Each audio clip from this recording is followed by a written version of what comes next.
दिल्ली से हैं वीरेंद्र जी, स्वागत है आपका। हाँ गुरुजी, मेरे चंद सवाल है थोड़े से गुरुजी। बताएं। हाँ गुरुजी, एक तो ये आपने बताया था ना आंखों के लिए, मैंने सवाल पहले भी किया था नीतीश के लिए।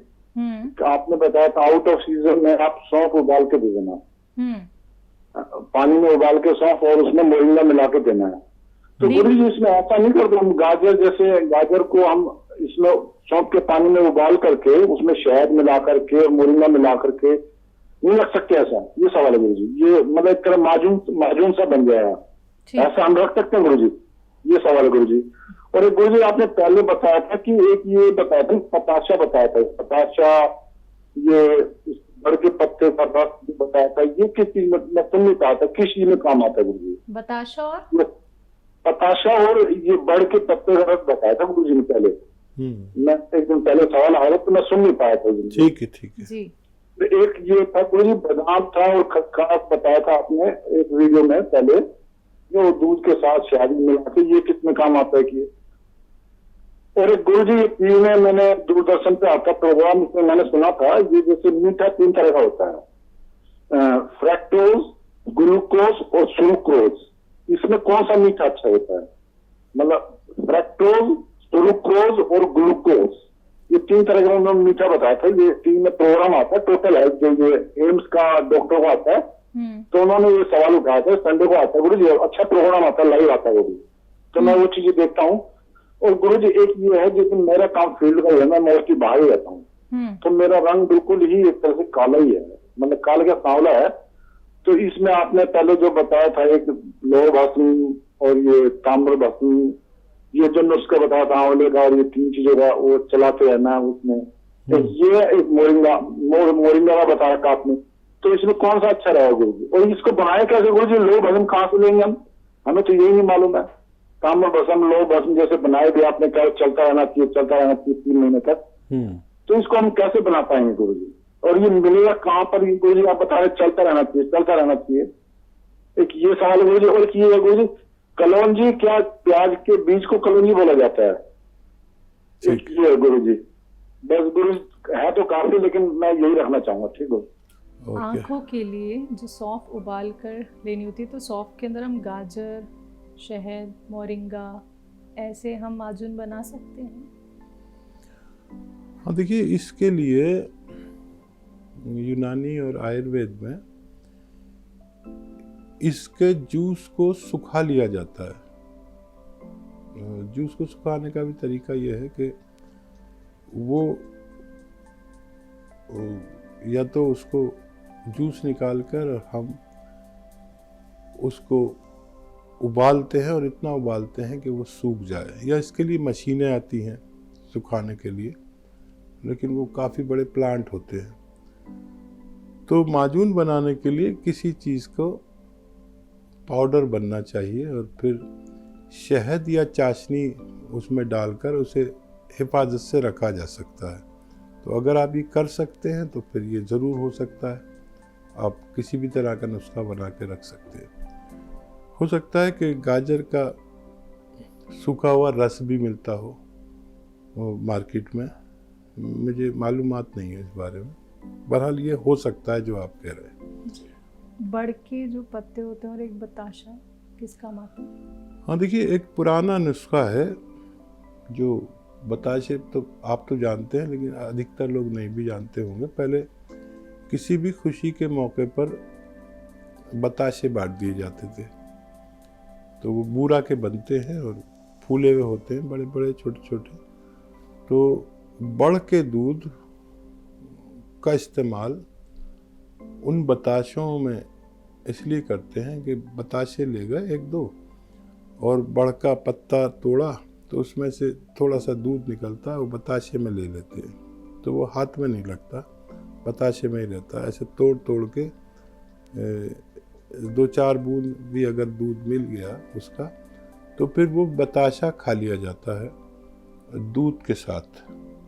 ये जिस्म की गर्मी, ज़्यादा बढ़ी हुई गर्मी, और चेहरा काला किसी का हो जाता है और शबाब नहीं रहता, कम नज़र आता है, पुरकशिश नहीं लगता, आदमी इतना खूबसूरत नहीं लगता, और ख़ास तौर पर धातु रोग के लिए ये एक पुराने पाषाण युग का इलाज है। और बड़ के पेड़ आज भी होते हैं और पहले भी होते थे, क्योंकि ये बड़ का पेड़ जितना बड़ा होता है इतना ही जवान होता है, और अगर इसको काटा ना जाए तो ये कभी ख़राब नहीं होता। और बड़ की खुसूसियत है कि ये बड़ की जो पेड़ है ये ऑक्सीजन दिन और रात निकालता है, वरना दुनिया के जो पेड़ हैं ज़्यादातर वो ऑक्सीजन निकालते हैं और कार्बन डाइऑक्साइड लेते हैं, और रात को कार्बन डाइऑक्साइड लेते हैं, दिन में ऑक्सीजन निकालते हैं। लेकिन ये दिन और रात ऑक्सीजन निकालता ही रहता है, इसलिए ये पेड़ हमेशा हरा भरा रहता है। हाँ, ये कलौंजी जो है ये प्याज का बीज तो नहीं होता है, लेकिन प्याज की ही नस्ल की एक औषधि है जो बिल्कुल प्याज के बीज से मिलती है, लेकिन ये उस जात की है, वो चीज़ नहीं है। कुछ लोग प्याज का बीज भी कलौंजी की जगह बेचते हैं और इस्तेमाल भी करते हैं।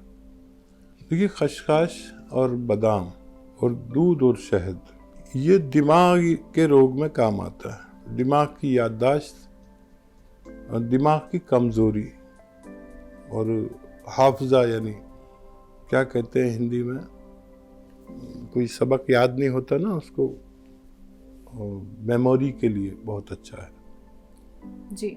बड़ी कंपनियां हैं वो सब ये भस्म बेचती हैं, बनाती हैं, तो बहुत आसानी से आप आयुर्वेद की दुकान पे, जहाँ पर जो भी आपके आसपास होगी, वहाँ पर ये चीज़ें बहुत आसानी से मिल जाती हैं और बहुत महंगी भी नहीं है। और इसको चलाने के लिए आंवले का रस चाहिए। अच्छा, चलाते इसलिए रहना है इसको कि आप 1-2 घंटे रोक सकते हैं और फिर चलाने लगे, फिर 1-2 घंटे रोकें, फिर इसमें खरल चलाने लगे।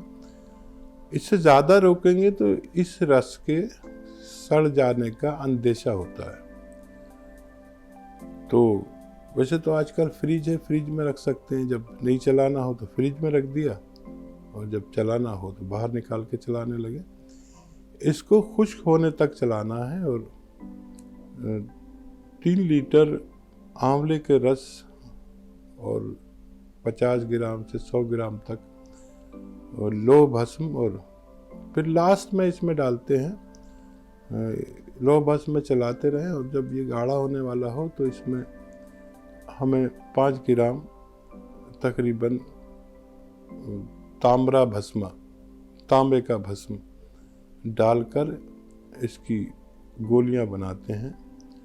मटर के दाने से ज़रा सी बड़ी, और 1 गोली रोज़ाना खाते हैं घी और दूध के साथ, और गन्ने के रस इस पर पीना पड़ता है।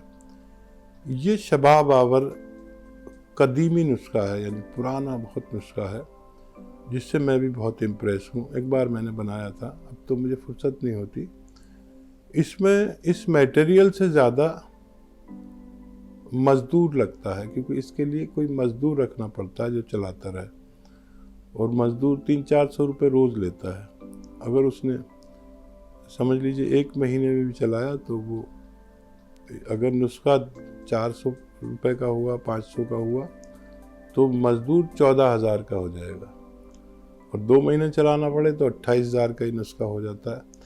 इस ताल्लुक से कुछ मशीनें भी ऑटोमेटिक मार्केट में ज़रूर आ गई होंगी, वो ख़रीद कर मज़दूर को पैसे न देकर आप उन मशीनों से भी काम ले सकते हैं। ग्लूकोज और 2 चीज़ें और बताई उन्होंने, कौन सा बेहतर है?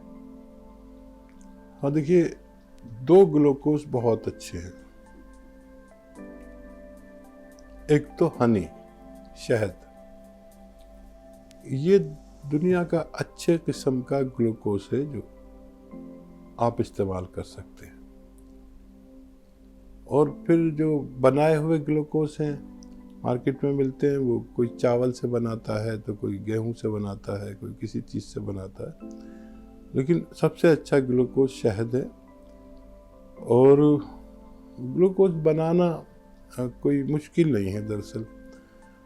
ग्लूकोज जब हम कुछ खाते हैं तो हमारे जिस्म में भी दो ही चीज़ें बन जाती हैं, ग्लूकोज और सिरका, फिर वो सप्लाई होता है हमारे पूरी बॉडी को।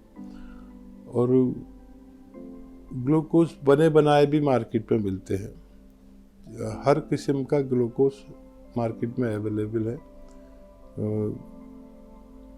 आप अगर सबसे अच्छा ग्लूकोज चाहते हैं तो या तो शहद है या फिर 1 चम्मच शक्कर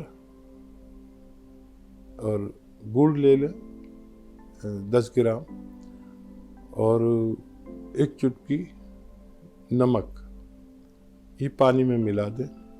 बहुत ही अच्छा बनाना हो तो 1 नींबू भी निचोड़ दें। ये एक अच्छा ग्लूकोज और सस्ता ग्लूकोज बन गया। आप इसे पीकर अपना फ़ायदा कर सकते हैं।